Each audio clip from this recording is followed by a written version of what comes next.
Afternoon students. आज हम शुरू करने वाले हैं फिजिक्स टाइम में वान डी ग्राफ जनरेटर, जो कि बहुत ज़्यादा एग्जाम्स में पूछा जाता है, बोर्ड एग्जाम्स में।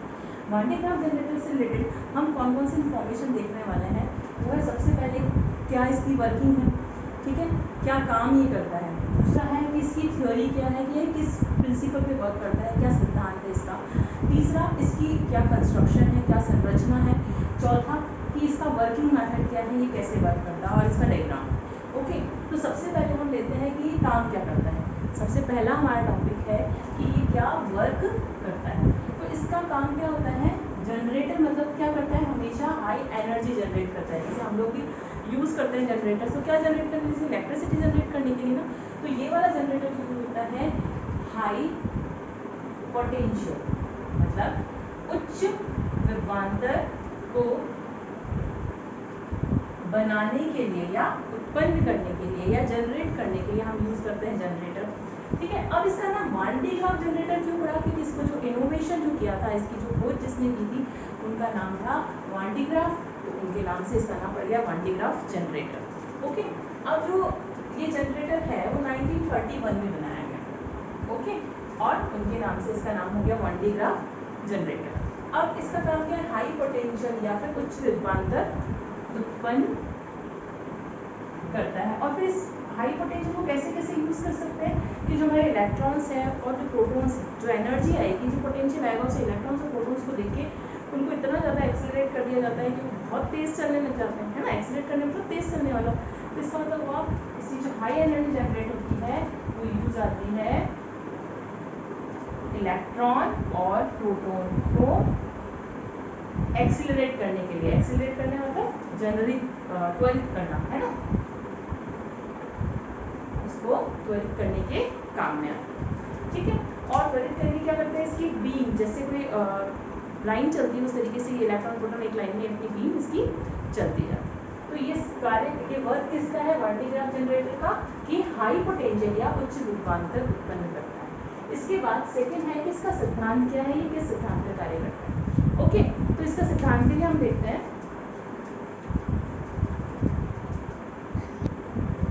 इसका सिद्धांत ये है, सबसे पहले सिद्धांत में हमारे पास 3 पॉइंट है इसकी थ्योरी के, या कह सकते हैं प्रिंसिपल के, कि किस सिद्धांत में कार्य करता है। कि हम जानते हैं कि जो भी कंडक्टर होता है, जो भी चालक होता है, उसको जितनी भी चार्जेस दिए जाते हैं, वो कभी भी उसके अंदर नहीं रह के उसकी सारी सतह पर, उसकी जो पूरा जो सरफेस है उस पर स्प्रेड हो जाता है, ठीक है। चालक के अंदर कोई भी आवेश नहीं रहता।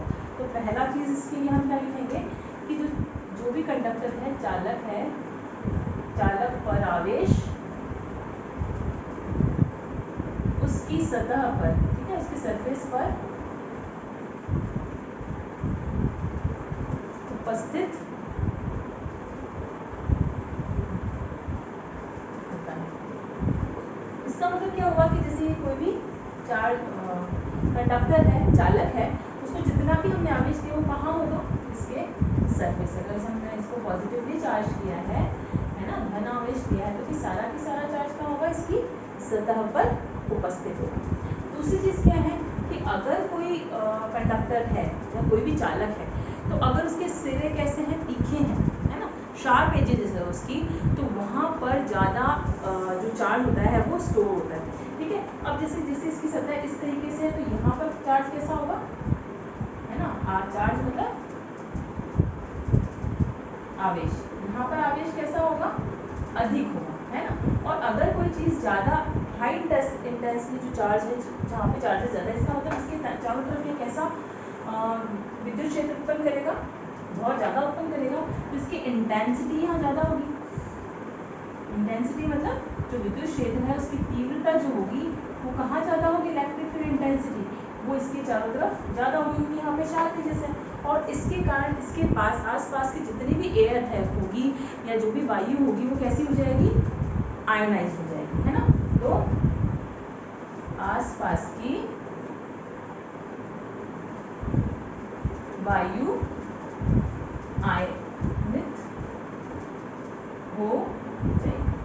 तो इसका दूसरे सिद्धांत को वापस समझ लीजिए एक बार।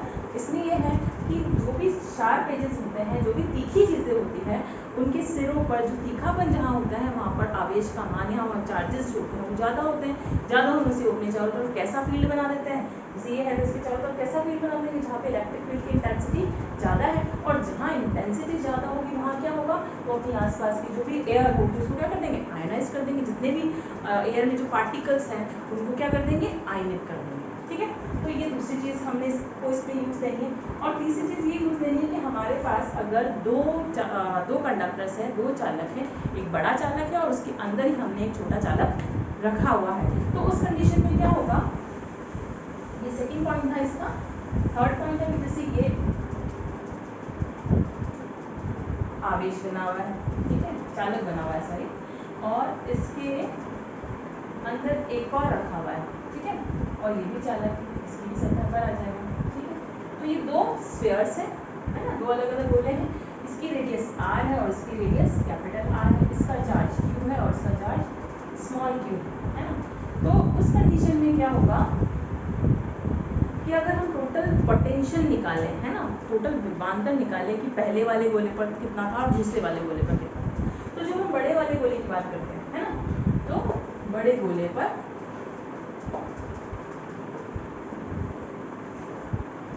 बड़े गोले के लिए हमने क्या निकालना है, विभवांतर, पोटेंशियल डिफरेंस निकालना है।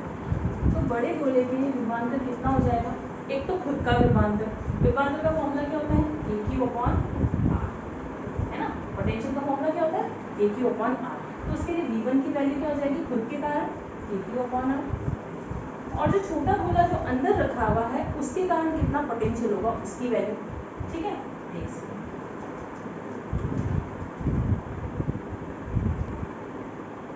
ये तो हुआ बड़े गोले पर विभवांतर बड़े के कारण। ठीक है, अब छोटे के कारण क्या होगा, हम अगर लिखे इसे V1 डैश तो उसकी वैल्यू हो जाएगी K, और छोटे वाले गोले का चार्ज कितना है, स्मॉल के, और रेडियस कितनी है, R, तो रेडियस तो उतनी की उतनी है। ठीक है, तो टोटल अगर हम पोटेंशियल निकाले V1 double dash equals to V1 plus V1 dash will equal to K, और कॉमन ले लेंगे तो Q/R प्लस स्मॉल Q/R। ठीक है, इसी तरीके से अगर हम छोटे गोले के लिए निकालें इसके कारण कितना पोटेंशियल होगा, तो छोटे गोले पर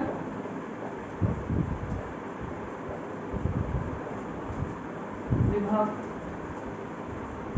है ना, पोटेंशियल और स्मॉल स्फीयर वो कितना होगा कि इसका खुद का कितना है, तो कुछ जैसे हम लिखे V2 is equals to KQ/R, और इसके ऊपर इस दूसरे वाले गोले के कारण कितना है, तो V2 dash is equals to KQ/R। तो टोटल पोटेंशियल अगर हम V2 डबल डैश की वैल्यू निकालते हैं कितनी हो जाएगी, K common Q/R plus Q/R। इसका मतलब अगर हम पोटेंशियल डिफरेंस कैलकुलेट करना चाहते हैं किसके कारण, दोनों गोले मिलकर एक सिस्टम बना रहे हैं, और उस सिस्टम के लिए अगर हम जितना भी विभव है, पोटेंशियल है, उसका डिफरेंस निकालना चाहे, potential difference on small sphere, तो वो कैसे निकालेंगे,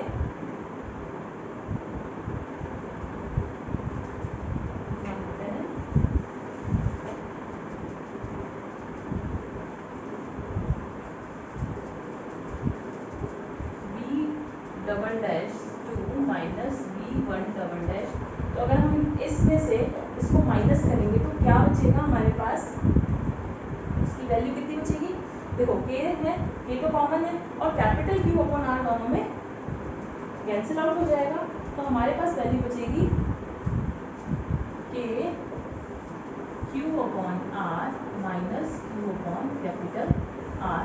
ठीक है, या K Q 1/R minus 1/R।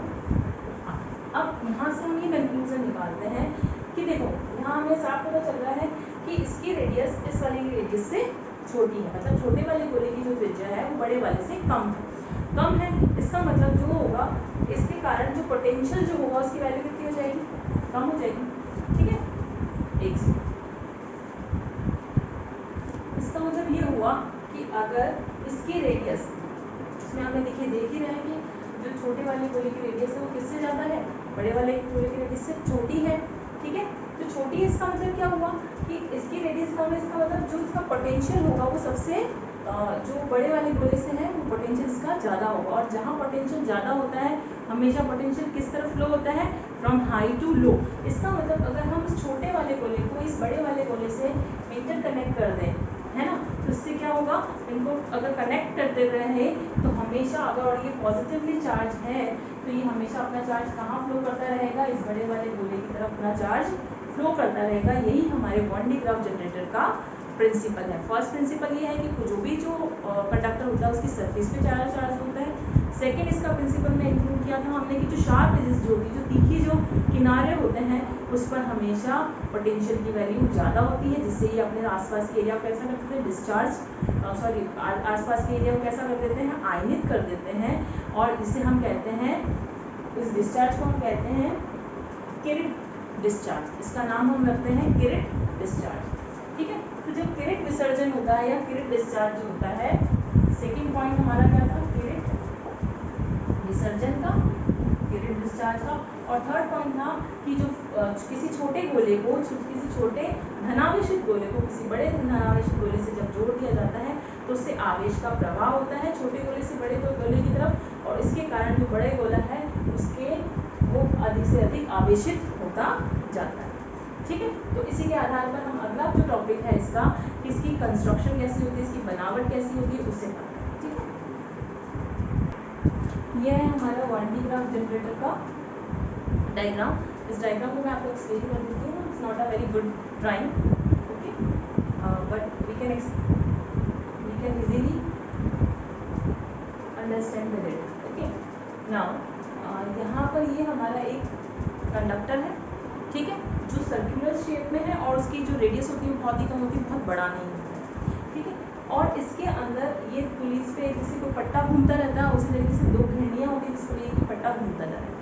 ठीक है, और यहाँ पर दो कॉम लगे हुए हैं, कॉम मतलब कंघे C1 और C2, कंघे वाले शेप में बने हुए हैं, देखो। और इन कंघों को क्यों लगाया गया है, क्योंकि मैंने जो सेकंड आपको ऑप्शन बताया था सिद्धांत में, थ्योरी में, प्रिंसिपल में, कि भाई तीखे जो सिरे होते हैं उन पे हमेशा कैसा होता है, चार्जेस ज़्यादा होते हैं, और वो अपने चारों ओर क्या करते हैं, इलेक्ट्रिक फील्ड की ज़्यादा इंटेंसिटी डेवलप करते हैं। इसलिए इन दोनों का शेप कैसा बनाया गया है, कॉम लाइक, क्योंकि कॉम के क्या होते हैं, जो सिरे जो होते हैं वो कैसे होते हैं, थोड़े शार्प होते हैं। ठीक है, इसके साथ ही यहाँ इसको हाई पोटेंशियल से कनेक्ट किया हुआ है कि यहाँ से इसको एनर्जी मिलती रहती है, इसको चार्जेस देता रहता है। ठीक है, और ये यहाँ पे कन्वेयर बेल्ट की जैसे ये बेल्ट यहाँ पर घूमता रहता है, और ये दो स्टैंड है जिसपे इस पूरे सिस्टम को टिकाया हुआ होता है, जिन्हें दो पोल्स कह सकते हैं या खंभे कह सकते हैं। ओके, और ये जो है हमें जिस भी जैसे इलेक्ट्रॉन है या प्रोटॉन है जिसको भी हमें एक्सेलरेट करना है, उसे हम इस ट्यूब की जो ट्यूब बनी हुई है उसमें करते हैं। ठीक है, एक बार वापस से देख लीजिए इसका कंस्ट्रक्शन कैसा है। एक रेडियस वाला, कम रेडियस वाला एक सर्कल है। ठीक है, सर्कल के अंदर एक पुली रखी हुई है, पुली ये बिल्कुल सेंटर में है और ये अर्थ के पास है। पुलिस के पास में क्या रखे हुए, दो कॉम रखे हुए हैं, एक नीचे और एक ऊपर। ठीक है, यहाँ से क्या होगा, इलेक्ट्रिक डिस्चार्ज होता जाएगा और वो कहाँ पहुँचता जाएगा, ऊपर तक पहुँचता जाएगा, वो भी हम आगे देखेंगे। ठीक है, और ये सेकंड हमने कितने कॉम्स लिए हैं, यहाँ पे दो कॉम्स लिए हैं, C1 और C2 शेप, कॉम शेप क्यों लिया है, ताकि डिस्चार्ज अच्छा हो और जो आसपास की एयर का जो आयनाइजेशन है वो अच्छा हो। ठीक है, और ये हमने एक यहाँ पर डिस्चार्ज ट्यूब लिया और इस पूरे सिस्टम को दो पोल्स है S1 और S2 पर टिका कर रखा है। ये डिस्चार्ज ट्यूब के लिए हमने लिया है, जैसे जो भी प्रोटॉन और इलेक्ट्रॉन जिसे हमने एक्सेलरेट करना है वो हम इस ट्यूब में करें। ठीक है, अब हम आगे इसकी देखते हैं कि इसकी वर्किंग प्रोसेस क्या होती है। ये तो हो गई इसका कंस्ट्रक्शन हो गया। नेक्स्ट पॉइंट है वर्किंग, कि ये कैसे काम करता है। थोड़ी बहुत वर्किंग तो आपको समझ में आ ही गई होगी, थोड़ा सा और समझते हैं, है ना। चलिए, अब जैसे इसकी वर्किंग में सबसे पहले ये है कि स्टार्ट कहाँ से होता है, नीचे अर्थ से स्टार्ट होता है। अर्थ में हमें हाई पोटेंशियल अगर हमें दिया है तो C पॉइंट को हमने हाई पोटेंशियल दिया, और हाई पोटेंशियल देने से क्या होगा, ये कॉम लाइक स्ट्रक्चर है, ये इस तरीके का स्ट्रक्चर है, देखिए ये कॉम बना हुआ है। तो ये जो सिरे हैं इसके, इससे क्या होंगे, बहुत सारे चार्जेस निकलेंगे, पॉजिटिव चार्जेस, क्योंकि हाई पोटेंशियल है। अब ये पॉजिटिव चार्जेस क्या होंगे, यहाँ से कहाँ जाएंगे, इस बेल्ट की तरफ जाएंगे, और ये बेल्ट से क्या होंगे, यहाँ से ये सारे चार्जेस बेल्ट पर जाते जाते कहाँ तक पहुँच गए, C2 तक पहुँच गए। C2 पर पहुँचने के बाद ये C2 के पास है, C2 को टच नहीं कर रहा है, क्योंकि हमने चार्जिंग वाले मेथड से पढ़ा है कि अगर दो कंडक्टर्स को अगर टच किया जाता है तो बराबर के चार्जेस ट्रांसफर हो जाते हैं। लेकिन अगर कोई दो चार्जेस दूर है तो बाय द इंडक्शन प्रेरण के द्वारा यहाँ अगर पॉजिटिव चार्ज है तो यहाँ कौन सा चार्ज प्रेजेंट होगा, नेगेटिव। तो अगर जिससे क्या होगा, जो हमारा C2 होगा, यहाँ पर जो C1 पर जो किरण विसर्जन होगा, किरण विसर्जन मतलब चार्जेस निकलना, ठीक है, और जो आसपास के आया जो एयर है उसको उसने चार्ज कर दिया और पट्टे से वो चार्ज कहाँ पहुँच गया, C2 तक पहुँच गया, जिससे हमारा C2 कैसा हो जाएगा, ऋणावेशित हो जाएगा, नेगेटिव चार्ज हो जाएगा, ठीक है, क्योंकि C1 क्या लेके चला है, पॉजिटिव चार्ज लेके चला है, और लास्ट में C2 तक कैसे हो जाएंगे, नेगेटिव चार्ज हो जाएगा।